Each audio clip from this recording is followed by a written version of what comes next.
Kyle Morrison had been cleaning floors at Station Kepler 442 for 3 years, and in that time, he'd learned one important truth. Scientists were really just people who got paid to stare at things and argue about what they were looking at. The thing they stared at most was the gate. It dominated the main research chamber, a massive structure that looked like someone had carved a doorway into reality itself and then sealed it shut with metal that didn't match any known element in the periodic table. The surface was covered in symbols that hurt your eyes if you looked at them too long, spiraling patterns that seemed to shift when you weren't paying attention. 27 researchers had dedicated their entire careers to studying this gate. Some had been here longer than Kyle had been alive. They still had no idea what it did. Dr. Helen Warner ran the research team, a woman in her late 50s who drank too much coffee and had the kind of dark circles under her eyes that came from years of frustration. Kyle liked her well enough. She was one of the few scientists who actually said hello when he emptied the trash bins. "Any progress today?" Kyle asked as he mopped near her workstation one evening. Helen looked up from her tablet, which displayed the same symbols that covered the gate. "We've identified what might be a gravitational lock mechanism. Or it could be a decorative border. Hard to say. After 20 years. 23, Helen corrected, then rubbed her temples. The grants committee loves reminding me about that timeline." Kyle pushed his mop bucket toward the gate itself. The night shift was his favorite because most of the researchers went home, leaving the chamber quiet except for the hum of ventilation systems and the occasional beep of monitoring equipment. Up close, the gate was even more impressive. It stood 30 feet tall and 20 feet wide, the symbols glowing faintly in the dim light. His co-worker Travis emerged from the supply closet, carrying replacement air filters. Travis was 10 years younger than Kyle, fresh out of community college, and still impressed by the whole ancient alien mystery thing. "You ever wonder what's on the other side?" Travis asked, nodding toward the gate. "Probably more floor to clean," Kyle said. "Come on, man. Don't you think it's cool? This thing is older than human civilization. It was here before we invented the wheel." Kyle leaned on his mop handle, considering the gate. "You know what I think? I think it's probably not even a gate. Maybe it's alien art. Like a really expensive sculpture. And we've spent billions of dollars and decades trying to open a statue." Travis laughed. "That would be the most human thing ever. Finding alien art and immediately trying to weaponize it." Dr. Warner would have a breakdown. "She's already having a breakdown. I heard her yelling at the grants committee yesterday. They're threatening to pull funding if she doesn't show results soon." Kyle glanced at the observation room where Helen sat, hunched over her work. The woman had dedicated her life to this mystery. It seemed cruel that her career might end because she couldn't solve a puzzle that might not have a solution. 23 years, Kyle muttered, approaching the gate with his cleaning supplies. "You'd think after all that time, someone would have tried just asking nicely." Travis grinned. "What, like knocking? Why not?" Kyle switched to a dramatic voice, the kind the researchers used when they gave presentations to visiting officials. "O mighty ancient alien builders, we humbly beseech thee to reveal thy secrets unto us mortals. You're going to get fired if Warner hears you mocking her grant proposals." "She's wearing headphones." Kyle was on a roll now, enjoying his own joke. He spread his arms wide like he'd seen the researchers do when they lectured about quantum mechanics and theoretical physics. "We have come seeking knowledge. We bring offerings of floor wax and disinfectant spray." He pressed his palm against the gate's surface for emphasis, expecting the same cold metal he'd felt the dozen times he'd cleaned around it. The gate wasn't cold anymore. It was warm. Almost hot. And it was vibrating. Kyle snatched his hand back as symbols erupted with light. Not the faint glow they usually had, but brilliant illumination that flooded the entire chamber. The patterns raced across the surface in sequences, branching and connecting like neural pathways firing in some massive brain. "Oh no," Kyle whispered. "Oh no no no. What did you do?" Travis backed toward the door, his air filters forgotten on the floor. "I didn't do anything. I just touched it." A deep sound filled the chamber, too low to be heard properly but felt in their bones. The monitoring equipment went crazy, alarms shrieking as sensors detected energy readings that shouldn't exist. In the observation room, Helen tore off her headphones and stared through the window, her mouth open in shock. The vibration intensified. Dust that had accumulated in corners for years suddenly lifted into the air, swirling in patterns that matched the symbols on the gate. Kyle stumbled backward, his cleaning cart rolling away on its own as the metal frame was pulled toward the gate by some invisible force. Then, in the darkness behind the gate's surface where there should have been solid wall, something moved. It was massive. Kyle could sense the size of it even though he couldn't see details yet, the way you could feel the presence of something enormous in a dark room. The movement was deliberate, purposeful, accompanied by sounds like glaciers shifting or tectonic plates grinding together. 2 points of light appeared in that darkness. Eyes. They opened slowly, crystalline structures the size of dinner tables, glowing with colors that didn't quite exist in normal light. Ancient intelligence burned in those eyes, awareness that had seen civilizations rise and fall, that had witnessed the birth and death of stars. And they were looking directly at Kyle, the janitor who'd touched the gate as a joke. Helen's voice crackled over the intercom, high-pitched with panic and excitement. Kyle, don't move. Whatever you do, don't move. Kyle couldn't have moved if he wanted to.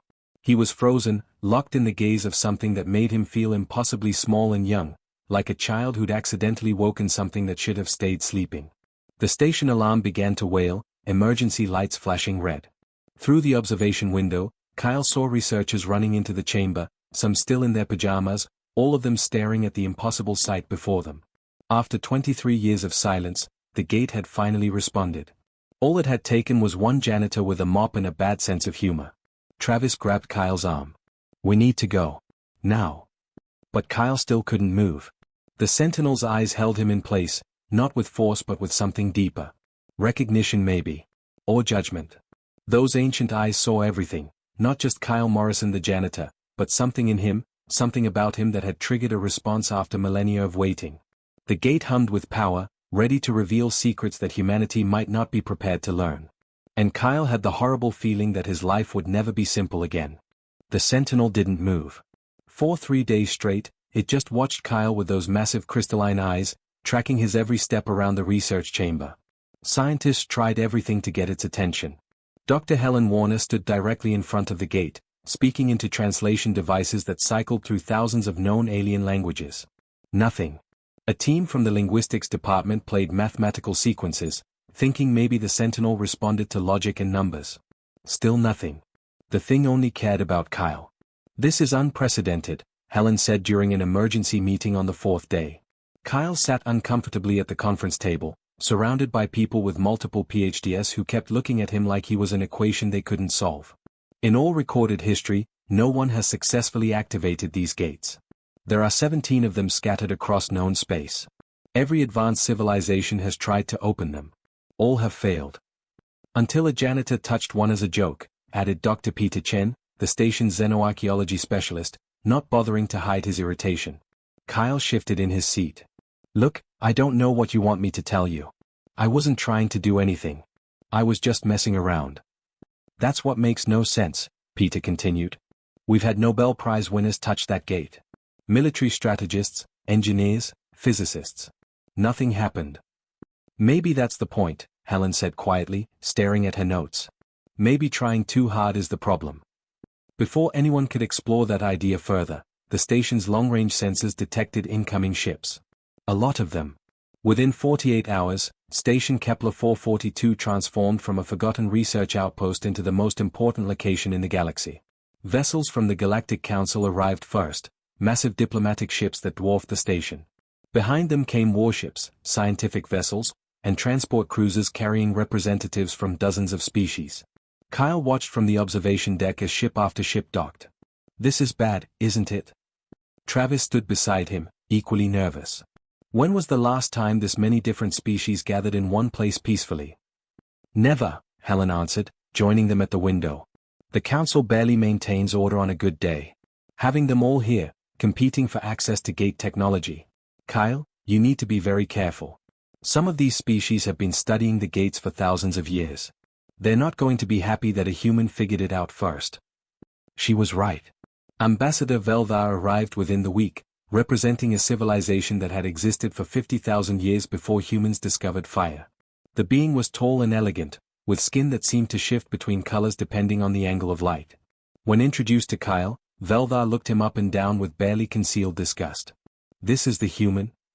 Velvar's voice came through a translation device. A maintenance worker? Janitor, actually, Kyle said, immediately regretting his honesty. My people have 7 research facilities dedicated to studying these gates. We've invested centuries of work and immeasurable resources. And you expect me to believe that this custodian succeeded where we failed? Admiral Rebecca Corso, the highest-ranking Earth military officer on the station, stepped forward. We don't expect you to believe anything, Ambassador.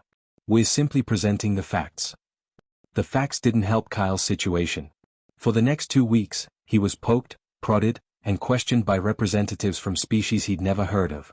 They scanned his DNA, analyzed his brain waves, even examined his cleaning supplies looking for some unknown chemical compound that might explain his success. They found nothing special. Kyle Morrison was, by every measurable standard, completely average. That made everyone more frustrated. The only time Kyle found peace was during his night shifts.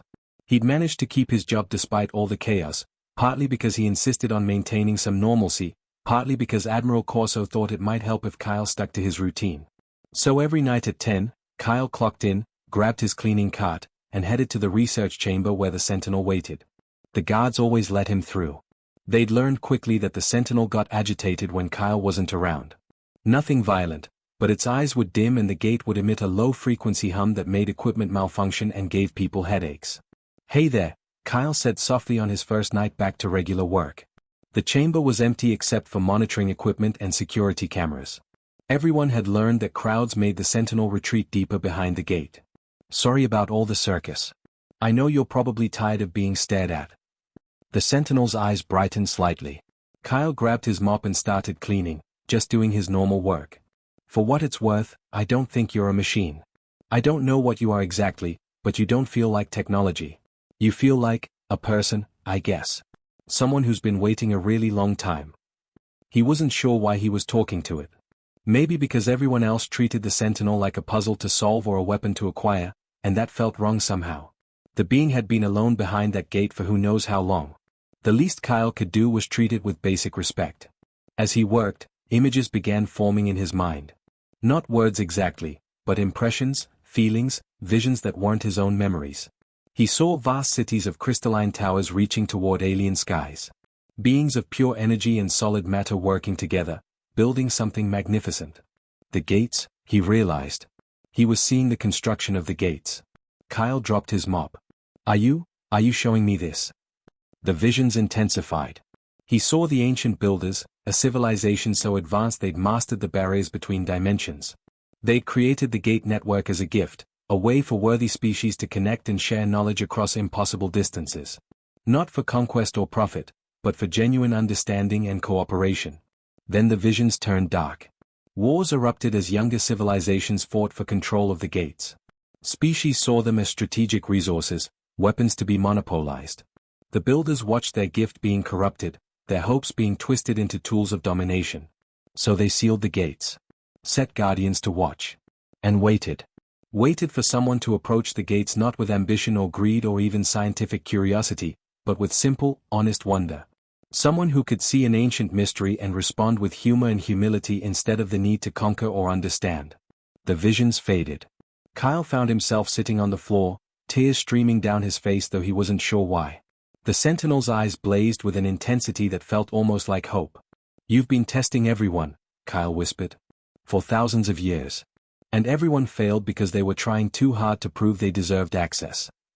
The Sentinel didn't respond with more visions, but Kyle felt its agreement like warmth spreading through his chest. He stood up slowly, legs shaky.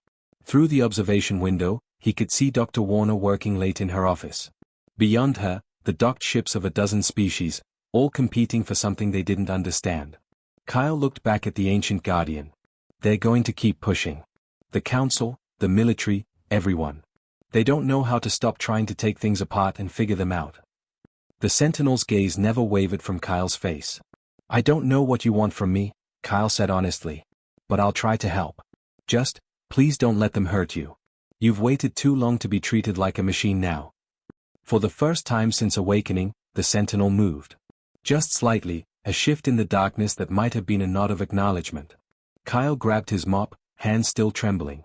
Whatever was coming next, he had a feeling his simple life as a janitor was officially over. The universe had noticed humanity. And it had done so because one person treated an ancient mystery with kindness instead of ambition.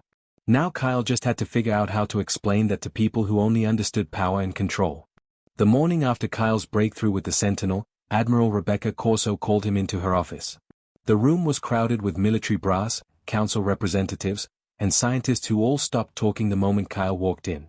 He still wore his janitorial uniform, a detail that clearly bothered several people in the room. "Mr. Morrison," Admiral Corso began, gesturing to an empty chair, "we need to discuss your unique position." Kyle sat down slowly. "My position as a janitor. Your position as the only being in the galaxy who can communicate with that Sentinel." Corso pulled up holographic displays showing the gate from multiple angles. "In the past 72 hours, we've documented that the entity responds exclusively to you. When you're present, it's active and engaged. When you're not, it retreats into dormancy. Do you understand what that means?" "That I should probably ask for a raise." No one laughed. Ambassador Velvar, standing near the window, made a sound that the translator interpreted as disgust. "This is not a joking matter, human. That gate represents technology that could reshape galactic civilization. Your species has stumbled into something far beyond your comprehension." "Then maybe we shouldn't be trying to comprehend it," Kyle said quietly. The room went silent. Admiral Corso leaned forward. "Explain that." Kyle took a deep breath. He'd spent all night thinking about the visions the Sentinel had shown him, trying to understand what it wanted him to know. The Sentinel isn't guarding technology. It's guarding a gift that got misused. The beings who built these gates wanted to connect civilizations that were ready to share knowledge without trying to dominate each other. But everyone who found the gates saw them as things to control, to weaponize, to own. So the gates sealed themselves. "Fascinating theory," said Dr. Peter Chen. "But we need more than philosophy. We need technical specifications, access protocols, activation sequences." "That's exactly the problem," Kyle insisted. "You're still treating it like a machine to hack instead of a guardian making a choice." Ambassador Velvar moved closer, looming over Kyle. "And what choice do you believe it's making? Whether humanity deserves what the gates offer?" The words hung in the air. Admiral Corso exchanged glances with her staff officers. Dr. Helen Warner, standing in the back of the room, nodded slowly like pieces of a puzzle were finally connecting. "So it's a test," Corso said. "And right now, we're the test subjects." "We're all test subjects," Kyle corrected. "Every species that's found a gate. Most of you have been failing for thousands of years." Velvar's color shifted to something darker. "Careful, human. My civilization was exploring the cosmos when yours was still living in caves. And you still haven't figured out how to open a door," Kyle shot back, surprising himself with his boldness. "Maybe that's the point. Maybe being ancient doesn't mean being wise." The room erupted in arguments. Representatives from different species began shouting at each other, old grudges surfacing, each claiming their civilization was most qualified to access the gate's secrets. Kyle watched it all and felt a sinking sensation in his stomach. This was exactly what the Sentinel had shown him, species tearing each other apart over something meant to unite them. Admiral Corso finally restored order by threatening to clear the room. "Enough. Mr. Morrison, you will continue your interactions with the Sentinel. You will extract whatever information you can about accessing the gate network. The Galactic Council has given us 30 days to produce results, or they're authorizing a joint military effort to breach the gate by force." Kyle stood up. "That's a terrible idea. It's not your decision to make." "Then whose decision is it? Because from where I'm standing, everyone in this room wants to use that gate for their own agenda. The Council wants political leverage. The military wants strategic advantage. The scientists want credit for the discovery. Nobody's asking what the gate actually wants or why it's been sealed for so long." Dr. Helen spoke up from the back. "Kyle has a point. We've been approaching this as a problem to solve rather than a relationship to build." "We don't have time for relationship building," Corso replied sharply. "The Council fleet is already assembling. Representatives from 40 different species, each with their own demands. If we don't show progress, they'll take matters into their own hands." Kyle looked out the window at the growing collection of ships surrounding the station. Warships mostly, their weapon systems probably already online. What happens if they try to force the gate open? The silence that followed was answer enough. Nobody knew. But everyone suspected it wouldn't end well. Over the next 2 weeks, Kyle watched the situation deteriorate rapidly. More ships arrived daily. Arguments in the council chambers became shouting matches. 2 species nearly came to blows over jurisdiction disputes.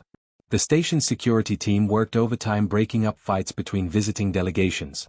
Through it all, Kyle maintained his night shifts with the Sentinel. The conversations continued, though calling them conversations wasn't quite accurate. The Sentinel communicated through feelings and images, showing Kyle more of the ancient builders' history.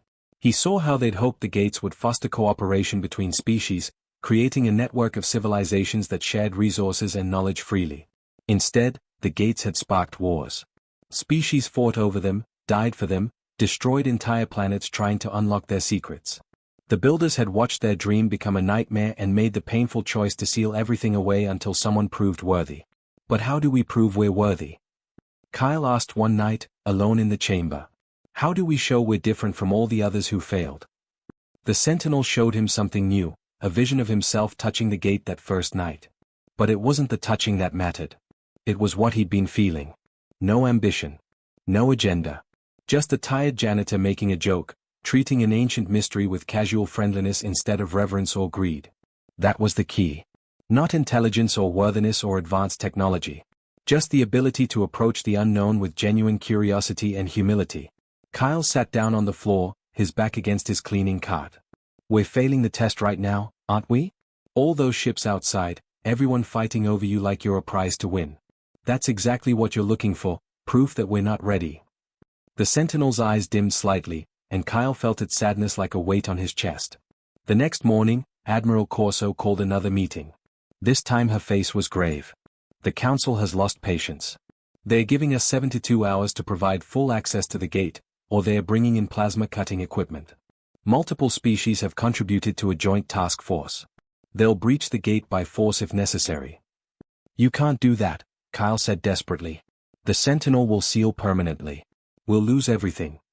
Then convince it to cooperate, Corso replied. You have 3 days, Mr. Morrison. Make them count.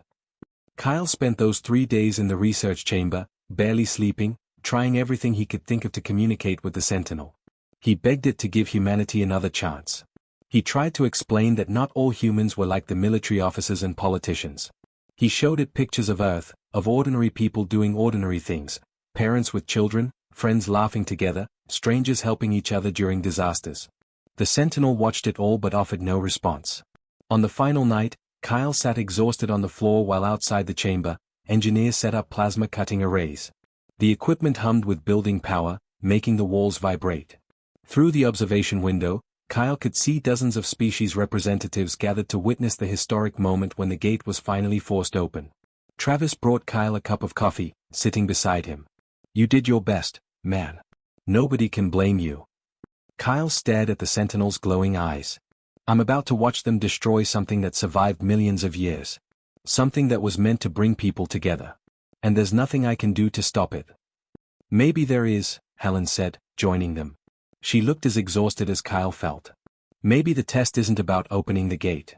Maybe it's about having the wisdom to walk away. Kyle looked up at her. What? Every species that's found these gates has tried to force them open. They've thrown technology and weapons and resources at the problem. But what if the real test is recognizing when something isn't meant for you? Having the humility to say we're not ready and actually meaning it. The plasma cutters powered up fully, their glow reflecting off the gate's surface. Kyle stood slowly, an idea forming that terrified him but felt absolutely right. He approached the Sentinel one final time. I know what I have to do. Kyle stood in front of the Sentinel while engineers positioned plasma-cutting equipment around the gate. The machines hummed with barely contained energy, their targeting systems painting red lines across the ancient surface. In the observation deck above, representatives from 40 different species watched and waited. This was supposed to be humanity's moment of triumph, the day the galaxy finally breached the mysterious gates that had frustrated civilizations for millennia. Instead, Kyle felt like he was about to attend a funeral. Admiral Corso's voice crackled through his earpiece. Mr. Morrison, you have one final opportunity to convince the Sentinel to cooperate. After that, we proceed with the extraction. Kyle pulled the earpiece out and dropped it on the floor. He didn't want anyone listening to this conversation. Some things needed to be said without an audience. He walked right up to the gate, close enough to feel the warmth radiating from its surface. The Sentinel's massive eyes tracked his movement, glowing with that ancient intelligence that made Kyle feel like a child trying to explain algebra to a mathematician. I'm sorry, Kyle said quietly. I thought maybe my species was different. That we'd learn something from all our mistakes, all our wars, all the times we hurt each other and our planet. But I was wrong. The Sentinel remained silent, watching. Kyle gestured toward the observation deck where politicians and military officers competed for the best view. Look at them. They don't see you as a person or a guardian. They see a locked treasure chest. Technology to reverse engineer, weapons to develop, strategic advantages to claim. They're already fighting over who gets what before they've even opened the door. Behind him, the plasma cutters completed their calibration sequence. An automated voice announced 60 seconds to activation. Engineers cleared the immediate area, taking shelter behind reinforced barriers. The show was about to begin. My friend Helen thinks I should ask you to close, Kyle continued. To seal yourself away again and wait for humanity to grow up. Maybe in a few hundred years, we'll deserve what you're offering. Maybe we'll learn to approach mysteries with wonder instead of greed. The Sentinel's eyes brightened, fixed intently on Kyle's face. But I don't think that's enough, Kyle said, his voice cracking slightly. Asking you to wait implies we'll eventually be ready. That given enough time, we'll evolve into something worthy of your gift. And honestly, I'm not sure that's true. We've had thousands of years to figure out how to treat each other with basic kindness, and we're still terrible at it. 30 seconds to activation. The plasma cutters began their final power-up sequence, emitting a high-pitched whine that made Kyle's teeth ache. So I'm not asking you to wait for us, Kyle said, louder now so his voice carried over the machine noise. I'm asking you to protect yourself. Close the gate. Seal it permanently. Lock it so tight that no amount of technology or force can ever open it. Because we don't deserve what's on the other side. We'd just weaponize it and start another war. The whining reached a fever pitch. Red targeting lasers painted the gate's surface, marking the optimal cutting points. I know that means I fail, Kyle continued, tears streaming down his face now though he wasn't entirely sure why. Everyone's going to blame me. They'll say I had one job, communicate with you and convince you to open. Instead, I'm asking you to close forever. But that's okay. Because protecting something beautiful from people who destroy it? That feels more important than my job or my reputation or making my species happy. 10 seconds. Kyle placed both palms flat against the gate's warm surface. So please. I'm begging you. Not as a representative of humanity or Earth or the military.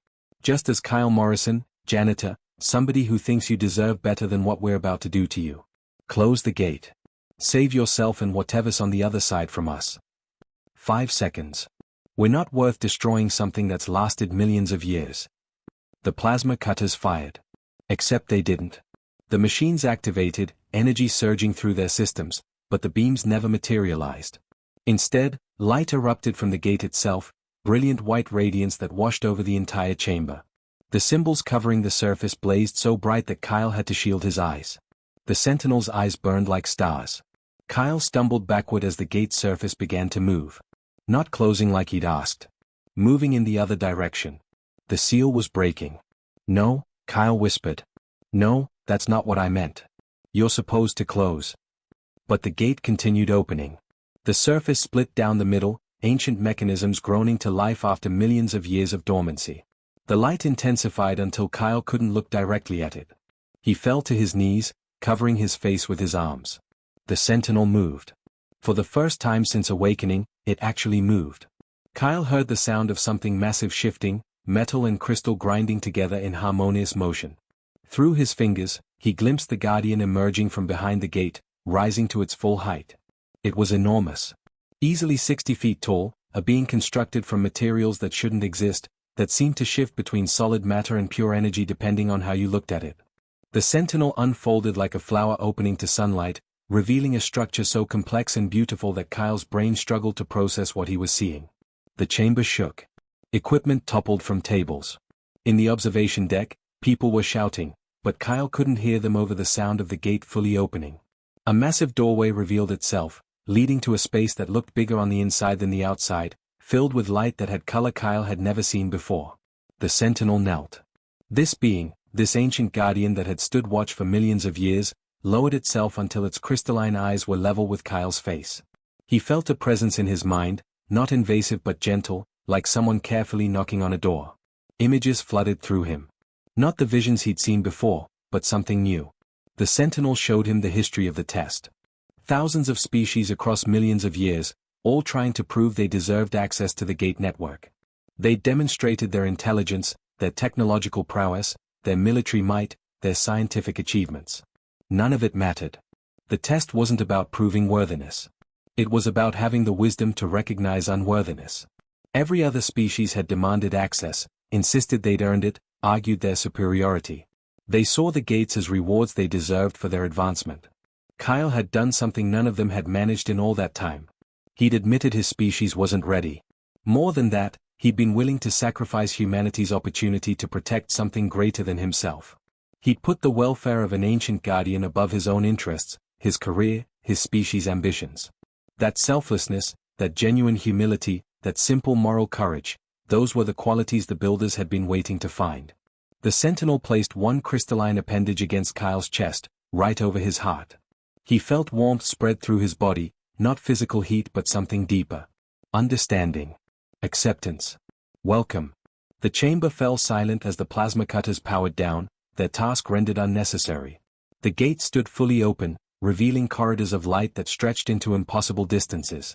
Kyle looked up at the Sentinel, tears blurring his vision. I don't understand. I asked you to close. The presence in his mind responded with feelings rather than words.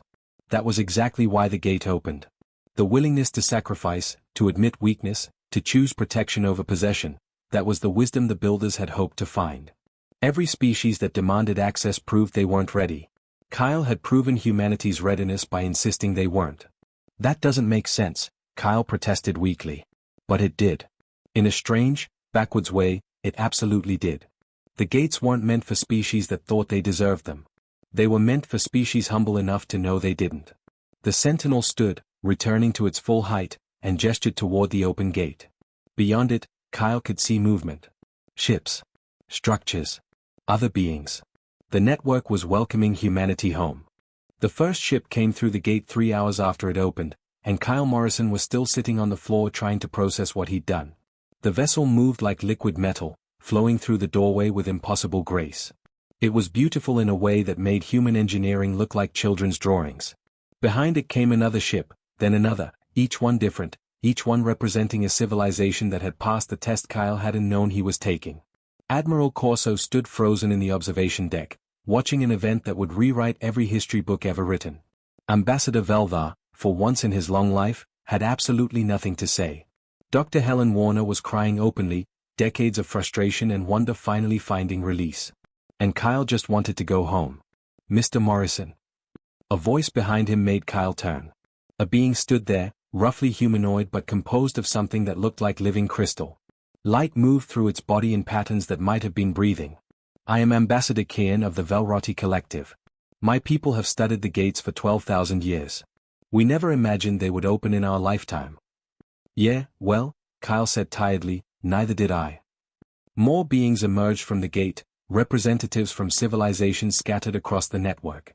They walked with the confidence of species who'd solved problems humanity was still struggling with: energy scarcity, disease, war, hunger. They'd earned their place in the network through the same test Kyle had stumbled through, though most of them had taken centuries to figure it out. Humanity had done it in 3 weeks. How?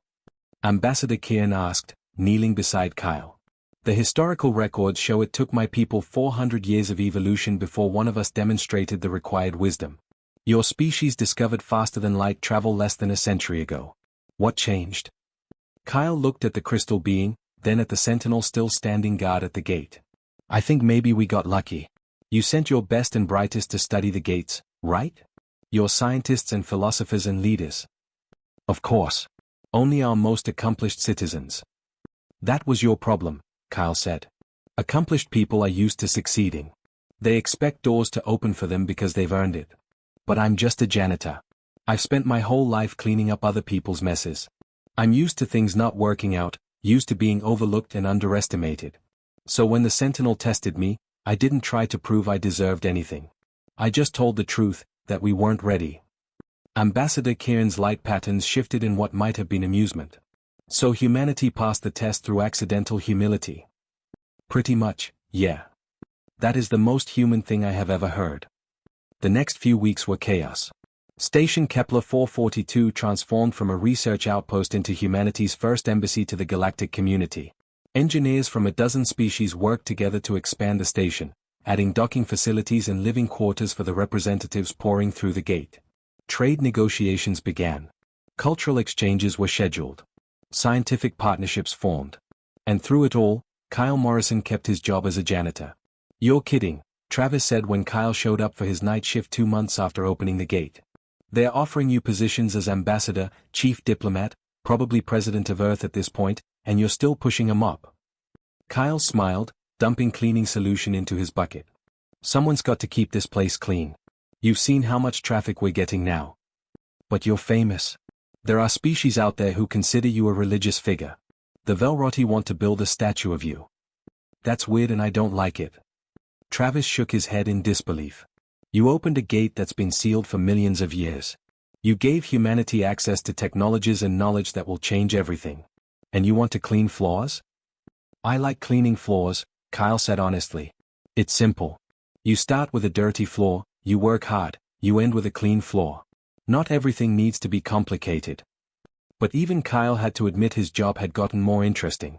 Instead of just cleaning up after human researchers, he now mopped around beings made of energy, scrubbed viewing ports while ambassadors from ancient civilizations debated philosophy, and occasionally had to figure out how to clean substances that didn't technically exist in normal spacetime. The Sentinel seemed to approve.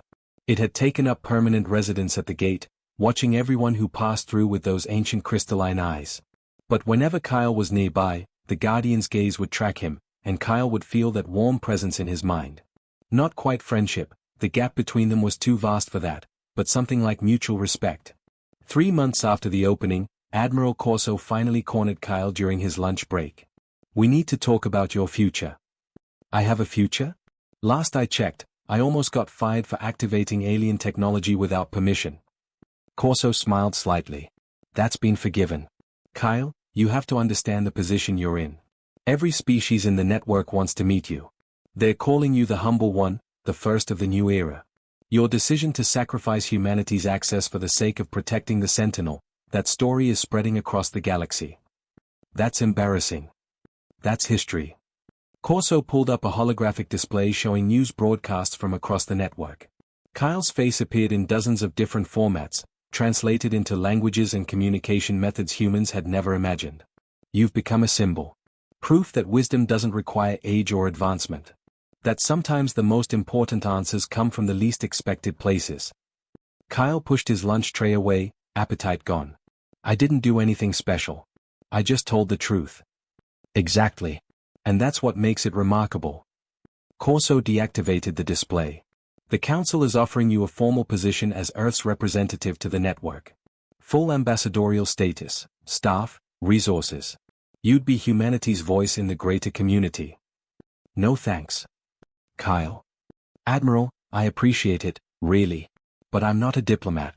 I'm not a politician.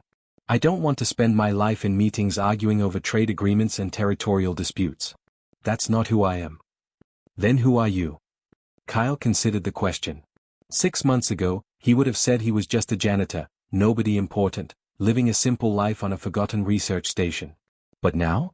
After everything that happened? "I'm still just Kyle," he finally answered. "The guy who cleans floors and makes bad jokes. The only difference is now I clean floors in a place where species from across the universe gather to share knowledge and build something better than war. And honestly, that feels important enough." Corso studied him for a long moment, then nodded. "All right. But the position stays open if you change your mind." She left Kyle alone with his thoughts. Through the cafeteria windows, he could see the gate chamber. Ships came and went constantly now, carrying diplomats and scientists and artists and teachers. The network was opening up to humanity, sharing millions of years of accumulated knowledge and culture. And it had all happened because one janitor decided that protecting something beautiful mattered more than claiming something powerful. Travis found Kyle an hour later, still staring out the window. "You okay, man?" "Yeah," Kyle said. "Just thinking about how weird life gets sometimes. A year ago, my biggest concern was whether we had enough floor cleaner. Now I'm watching aliens from across the galaxy walk past my mop bucket. Regret opening the gate." Kyle thought about the Sentinel, about the visions it had shown him of the ancient builder's dream. A universe where different species worked together instead of fighting. Where knowledge was shared freely instead of hoarded. where wisdom mattered more than power. No, he said quietly. I don't regret it. But I'm glad I'm not the one who has to figure out all the complicated stuff that comes next. Let the diplomats and politicians handle the big decisions. I'll just keep the floors clean and try not to accidentally start any more galactic incidents. That's a pretty low bar you're setting for yourself. Hey, I'm working with my strengths here. They walked together toward the gate chamber for the night shift. The Sentinel's eyes tracked Kyle's approach, glowing with what he'd learned to recognize as approval. Ambassador Kieran was there too, discussing something with Dr. Helen about cultural exchange programs. Kyle. Helen called out. Can you help settle an argument? Ambassador Kieran wants to know what you were thinking the exact moment you asked the Sentinel to close. I said you were probably just being honest, but Kieran thinks there's some deeper philosophical significance. Kyle grabbed his mop from the supply closet. I was thinking that I didn't want to watch something beautiful get destroyed by people too stubborn to know when to walk away. See? Helen said triumphantly. Simple honesty. But the simplicity contains profound wisdom, Ambassador Kieran argued. The recognition that preservation can matter more than possession, that humility demonstrates greater strength than force, these are truths most species take millennia to understand. Kyle started mopping, listening to them debate philosophy while he worked. This was his life now. Cleaning floors in humanity's gateway to the stars, occasionally offering simple observations that beings far wiser and older than him would turn into complex philosophical discussions. It was weird. It was overwhelming. It was nothing like what he'd imagined his life would become. But standing there with his mop, watching ships from impossible distances dock at a station that used to be forgotten, seeing his species take its first real steps into a community that spanned the universe, Kyle couldn't help but smile. He'd touched a sealed gate as a joke. He'd opened it by being willing to walk away. And in doing so, he'd proven that humanity's greatest strength wasn't its technology or its intelligence or its determination. It was the simple courage of ordinary people making kind choices when no one was watching. The willingness to put something else's welfare above your own ambitions. The wisdom to know that not every door is meant to be forced open, and that sometimes the greatest act of strength is admitting you're not ready for what's on the other side. The Sentinel's eyes glowed warmly as Kyle worked, and across the network, a galaxy learned that sometimes the most important person in the room is the one just trying to keep the floors clean.